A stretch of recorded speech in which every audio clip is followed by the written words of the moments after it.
And the cause worth fighting for is outrageous love. But if reality wasn't lined with outrageous love, then outrageous pain wouldn't even be an issue.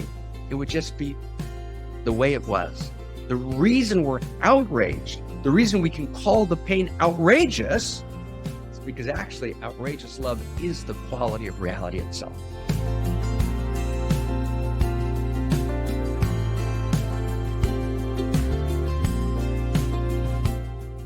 David, are you ready to do this? You ready to resonate that code for us? Resonate away, brother. So here's this week's evolutionary love code. Reality is lined with love. The inside of reality is love intelligence. This is not ordinary love, what's usually referred to as love. It's rather what we call outrageous love or evolutionary love.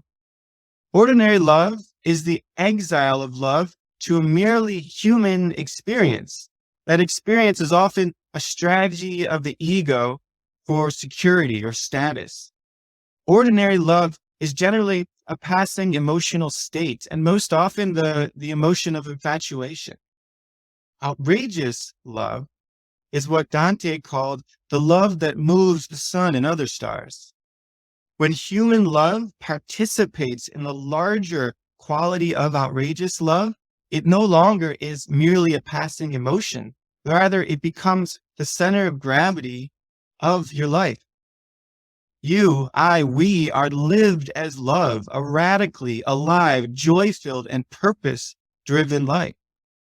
When you awaken as evolutionary love, you realize your identity as an evolutionary lover.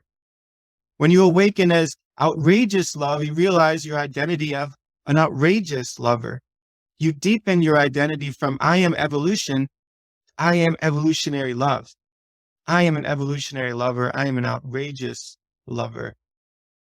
So friends, as we feel that vibration, as we feel our own perception opening up to this larger field of outrageous love, let's attune, and I pass my word back to you, beloved Dr. Mar. Thank you. Beautiful. And let's put that in the chat box. Becca, it's great to see you.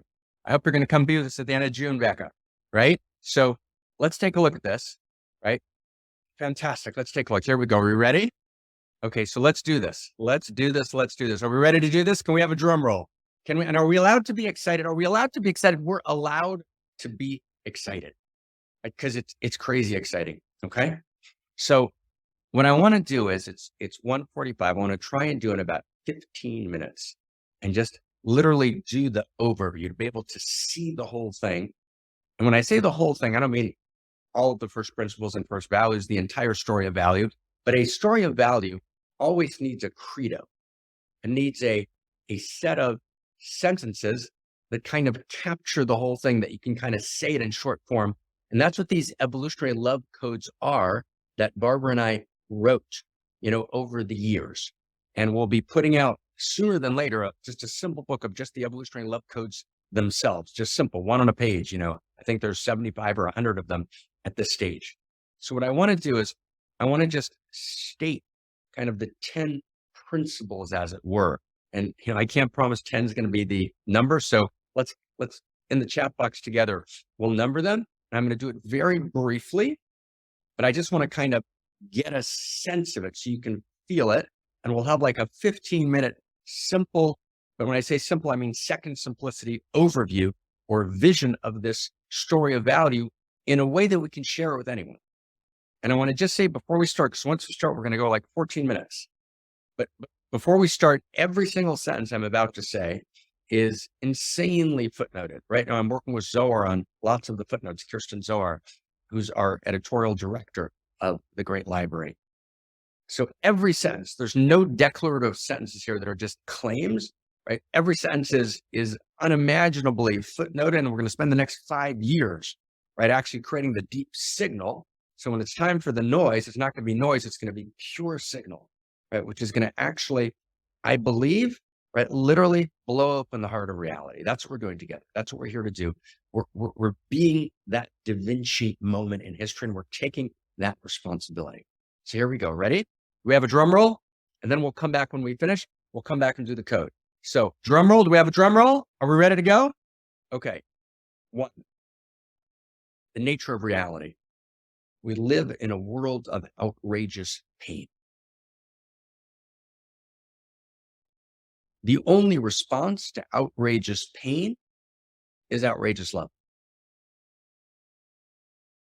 The response to outrageous pain can't be theologic, explaining why we suffer. We suffer because we're being punished. We suffer because we attracted it into our lives. That's a medieval and a popular New Age version of responding to outrageous pain. You attracted it into your life, either by sinning or by attracting that energy or having some personality dynamic that attracted it. Yes, there's some partial truth that says we should take responsibility for any part of the dynamics that we participate in that create suffering. So in that sense, those are two very powerful and good ideas. But actually, the outrageous pain is far beyond that. Right? The experience of 100 million people being killed in the 20th century, non-combatants brutally murdered in wars, is a level of outrageous pain that is inexplicable through merely me inviting it into my life. So yes, we have to take full responsibility for our own transformation.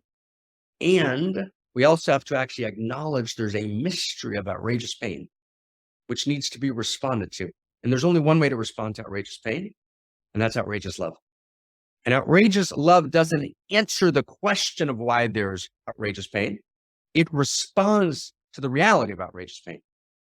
And it responds in two ways. One, it responds in action. Take responsibility. Step in. How can I help? That's the question you ask. How can I help? What can I do? The question is, what does reality need from me in the next moment? So the first notion is outrageous love responds to outrageous pain through action. Number one. Number two, the only reason why we have the capacity to protest against outrageous pain is because we actually recognize that reality's intention is outrageous love. And that's a very deep sense. It's because we live in an enemy universe, which is overflowing with value, which is overflowing with what we're calling outrageous love. And by outrageous love, we mean Eros. We mean the love that moves the sun and other stars in Dante's language. We mean love that's not mere human sentiment or social construction, but love which is the heart of existence itself.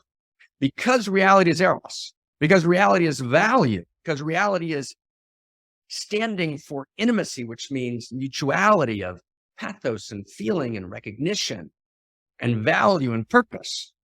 It's shared identity, right? It's quivering tenderness and joy and goodness and truth and beauty, because that's what reality is at its core. Then suffering, then evil, then outrageous pain caused by them is a violation of the very nature of reality. When I realize it's a violation, when I realize that value has been violated, then I'm actually filled with energy, with Eros, with will, with political will, with moral will, with existential will to actually stand and fight. All we ever want is a cause worth fighting for. And the cause worth fighting for is outrageous love. But if reality wasn't lined with outrageous love, then outrageous pain wouldn't even be an issue. It would just be the way it was. The reason we're outraged, the reason we can call the pain outrageous, is because actually outrageous love is the quality of reality itself. So we live in a world of outrageous pain. The only response to outrageous pain is outrageous love. Number one. Number two, we live in a world of outrageous beauty. Right? Side by side with the pain, reality is lined with beauty and lined with goodness and lined with truth. And beauty is truth and truth is beauty. They're completely the same. And out of them comes goodness. And there are billions of acts of goodness and kindness and love that are happening all the time. You know, on a Saturday night, I have a date night with Christina, right? My partner, Dr. Kincaid. And because it's dark here in Vermont, so KK always falls asleep a little early. So sometimes I come to our date night where we're just going to spend time and hang out and be able to talk to each other. I have to kind of wake her up. So last night I at work group, I said, KK, this is like date night. And so we said, okay, we'll watch something. So we haven't watched anything together. And sometimes we'll watch a little series together. So we open her computer and we find this show called New Amsterdam, which I'm sure a lot of you have seen. I'd never seen it before. And I have to say, it's about a hospital in New York. It's based on a novel about Bellevue Hospital in New York.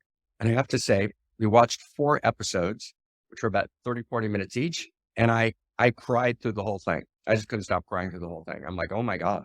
Right? Because the entire story was about outrageous love in response to outrageous pain and people who are outrageously beautiful and outrageous acts of beauty, right?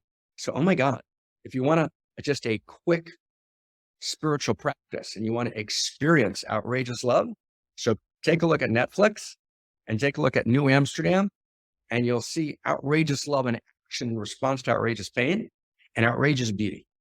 And the reason, and I just want you to track this for a second. So when I looked it up, for my date night with Christina yesterday, it was listed #1 in Netflix. Why was it #1? Why wasn't there a horror show? Why wasn't there some great crime drama? Why wasn't there a win-lose metrics show that was #1? Why was it #1? Because across the Netflix world, people said, this is what I want to see, right? This is what I know reality is. There's a resonance, there's a knowing, right, that actually reality is outrageous love. So 1, we live in a world of outrageous pain. The only response is outrageous love. 2, we live in a world of outrageous beauty. And outrageous beauty is our response to outrageous pain, right? Outrageous beauty is our response, and outrageous beauty evokes in us. When we see outrageous beauty, it just evokes in us outrageous love. So as you look at the utter beauty of nature or the utter beauty of doctors in New Amsterdam and all of the billions of acts of kindness in real life, and you see people, right, performing their lives with outrageous beauty, you're just blown open and you want to respond with outrageous love, because that is the knowingness of reality's value that lives inside of you. The mysteries are within us. So that's 2. 3, what does that mean? So what it means is, stay close, everyone. What it means is that the response to the question of who am I, who are you, is I am an outrageous lover. You got that, Becca? I am an outrageous lover, meaning, now stay close, and this connects with what we talked about last week. In other words, outrageous love is not just a third-person force. Eros is not just a third-person force moving through reality. Does everyone get what I mean by third person? It's an energy, third person moving through reality. It is that, but it's also first person. It's the nature of my I-ness. My I-ness, my interior, is outrageous love.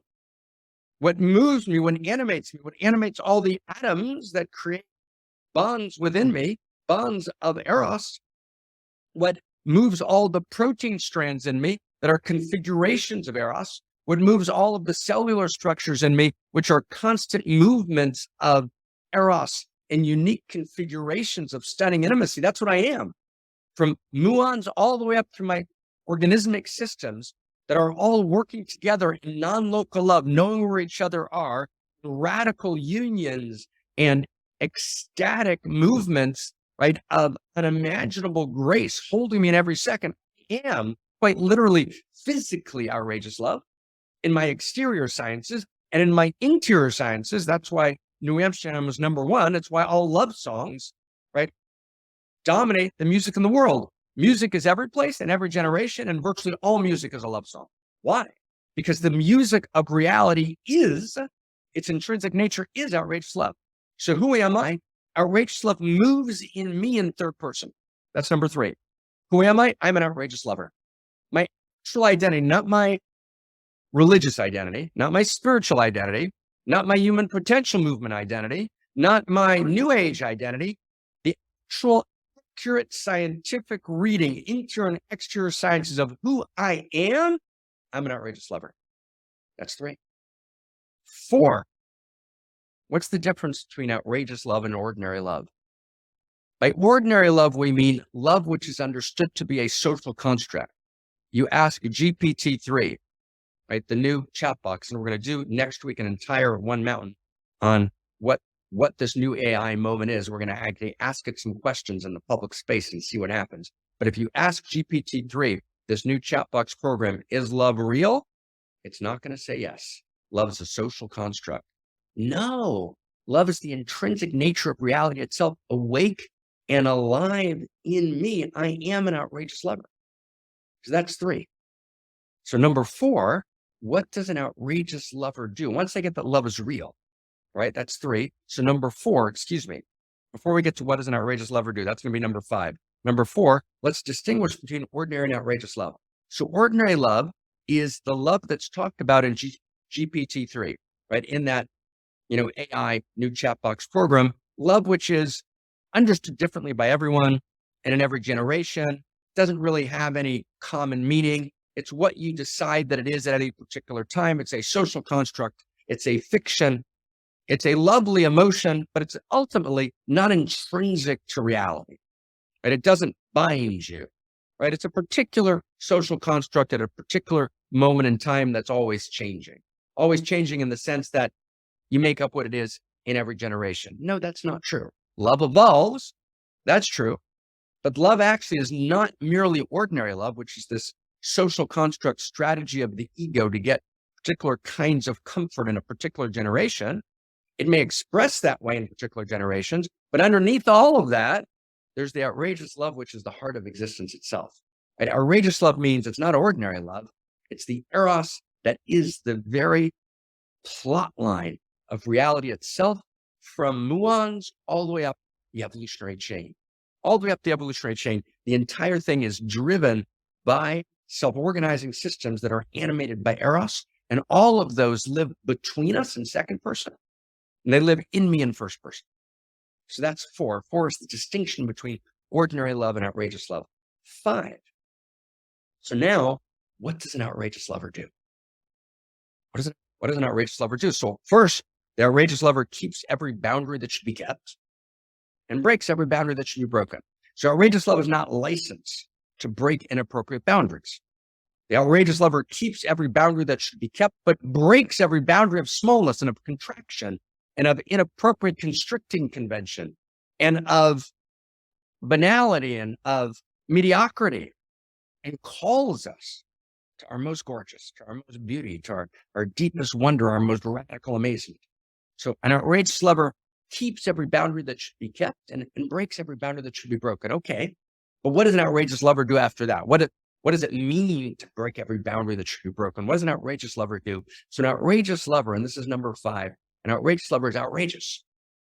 An outrageous lover has to be outrageous, meaning to be outrageous is to break the convention of the pallid and insipid normal of autopilot, of unconscious, of automatic, of reflexive, and actually be outrageous to actually commit outrageous acts of love. The outrageous lover commits outrageous acts of love. I want to say it again because we get this. This is the core of one man. This is the core of the outrageous lover commits outrageous acts of love. Number 6, which outrageous acts of love does the outrageous lover commit? Which ones? There's so much to be done. So the outrageous lover commits the outrageous acts of love that are a function of his or her unique self. There's something that is irreducibly unique that lives in you, as you, and through you. It's your unique gift. It's your unique capacity. The outrageous lover commits the outrageous acts of love that can be done in that particular way, with that particular quality, with that particular taste, with that particular cast, with that particular sense of intimate engagement that can be done by you and you alone, and no one that ever was, is, or will be except you. That's number 6. The outrageous lover commits outrageous acts of love that are a function and expression of her unique self. Number 7. So why isn't everyone doing it? Why is everyone not doing it? Why isn't everyone committing outrageous acts of love? Why isn't that welling up from people? Because people are overwhelmed. Because it seems so big. Because the world seems to be and is a kind of hyper object, which is so inordinately complicated. And it seems so impossible to impact. And the pain seems so overwhelming. and the news structure, which itself is a win-lose metrics based on clickbait, amplifies, right, all that happens that's tragic and skips the billions of things that are happening that are gorgeous every day. And so we actually have this experience of this deluge of pain, and we numb. We close down. It's too much. We turn away, right? We look away. It's too hard. We take the low road. We take the easy road. We take the road of least resistance because we've closed our hearts. We've closed our hearts not because we're evil, not because we're narcissistic, but because it hurts too much, right? So why don't people commit their outrageous acts of love? Because we don't know how to actually affect the world. We don't know how to heal it. And so we're afraid to feel it. Do you get that sentence? We don't know how to heal it. So we're afraid, right, to feel it. I want to say it again. We don't know how to heal it. So we're afraid to feel it. And so number 7 is, and it's so deep. So in the gap, you got to mind that gap. And the gap between our ability to feel the pain and our ability to heal the pain, we close our hearts. Number 8. So what do we need to do to open our hearts again? We need to close the gap between our ability to feel the pain and our ability to heal the pain. That's number 8. Number 9, how do we do that? We do that by realizing that it's not on you and it's not on me. It's not on us to heal the whole thing. We can't heal the whole thing. No one person can heal the whole thing. But what I can do is, and what I'm called to do, and the very joy and elixir and nectar of my life, the tumescent, throbbing grace of my life, is that I can, in my unique circle of intimacy and influence, address the unique cry and the unique invitation, the unique needs that call me, that I can see. Every single person lives in a unique circle of intimacy and influence. And there are on the ground, there's what to be done. I can actually respond directly as a singular pulsation of outrageous love to the unique pain that's mine to heal in my circle of intimacy and influence. And I can do it myself, or I can join hands with other unique selves, and we can actually come together, each from our unique perspective with our unique qualities of intimacy, and actually begin to heal that pain. And imagine that. This is not a top-down vision.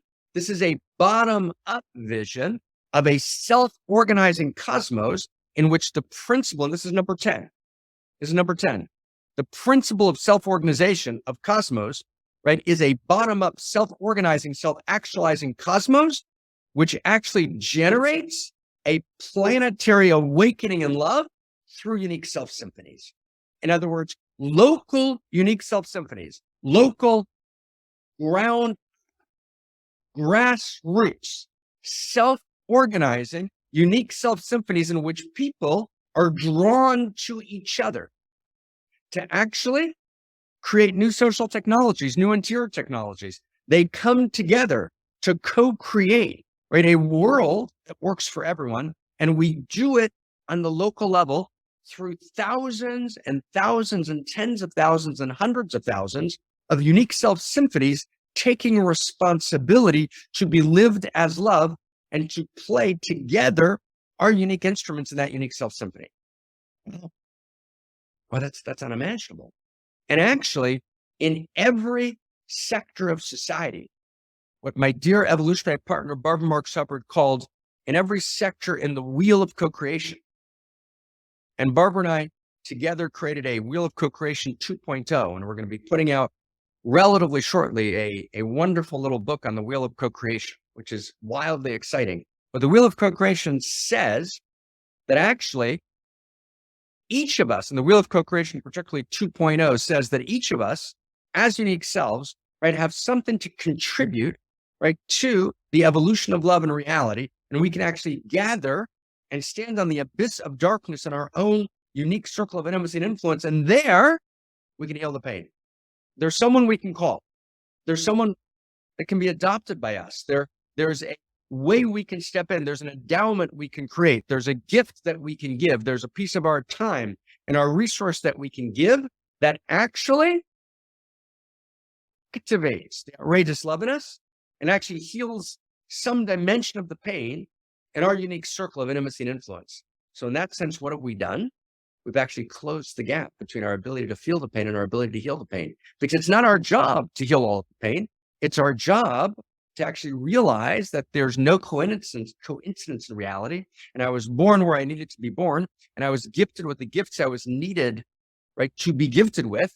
And I have the unique capacities that I need to actually heal the pain in my unique circle of intimacy and influence. 11. This is the last one. But to do that, I have to break the tyranny of biological family. Biological family is wildly important. And I have to say, in my life, I miss biological family enormously. I left Israel in 2006, and it ruptured my capacity to see my biological family. I've, of course, gone back to Israel, but for lots of reasons, right? My commitment to reality and the place I could actually give gifts and try and heal suffering was outside of Israel, where I lived for almost 20 years. And so I don't see my biological family with the kind of regularity that I'd like to. And I work too intensely and too insanely. And I miss biological family, and I want to do more and more biological family. So I love that. And I talked this morning to my daughter, and I texted one son and texted another son and a third son. I spoke to all four of my kids in some way this morning, but too briefly and not enough. So I want to really honor biological family. It's huge. And we're committed to biological family because biology is not a coincidence. And that's true and beautiful. But stay close, friends. Evolutionary family, evolutionary love family, outrageous love family is easily as important, and in many ways exponentially more important than biological family. And I want to get this straight, right? Because actually the people we meet on the path that become our evolutionary partners, right? We have to love them and love each other and be committed to them, right? And invest in them and invest our time and our resource and our energy, right? Of all kinds, right? To actually be with them to create new families. And actually one of the things the world most desperately needs is to break the monopoly on love, right? That ostensibly lives only within the nuclear family. We need evolutionary families, and we need to take our evolutionary families seriously. And we need to find them. And every day, just personally in my practice, I reach out, right, to members of my evolutionary family. And we send love notes to each other, right? Just like we do to our biological family. Hey, I love you. Hey, I love you, man. Right? We're together in this. Right? We take each other seriously in order to actually create a planetary awakening in love. As outrageous lovers, outrageous love has to break the boundary of nuclear family, which is essentially egocentric. Egocentric is me and my family. That's important, critical. Ethnocentric, me and my country, still too small. World-centric. We're bands of outrageous lovers all over the world, and we love each other. And cosmocentric, right? Ultimately, we include even beyond, before the human world and beyond the human world. But let's stick with the human world right now. Let's actually know who's in my evolutionary family and include more people, and just the right amount, and give them time and give them attention and give them love and take it seriously. You're not alone. You're not alone. Whatever your biological situation or family context, and take that seriously and honor that, right? Also, you have to form and find your evolutionary family. The people that walk with you on the path, the people that you cause them to grow and they cause you to grow. Oh my God, right? So let's take a look at this, okay? Let's read the code. Here we go. Let's read the last code, okay? I'm going to read it one last time. And this is our code. And let's feel this and let's be this and let's do this like we never have before. Let's see if we can find the code in the chat box, okay? And let's read it together if we can. And this week's evolutionary love code. Reality is lined with love. The inside of reality is love intelligence. This is not ordinary love, what's usually referred to as love. It's rather what we call outrageous love or evolutionary love. Ordinary love is the exile of love to a merely human experience. That experience is often a strategy of the ego for security or status. Ordinary love is generally a passing emotional state, and most often the emotion of infatuation, the first level of falling in love. But outrageous love is what Dante called the love that moves the sun and other stars, the heart of existence itself. And when human beings participate, when human love participates, when our human love, which seems to be ordinary, participates in the larger quality of outrageous love, then it's no longer a passing emotion. It becomes the center of gravity of our life. We become lived as love. We become radically alive, joy-filled. We live a purpose-driven and feeling-driven life.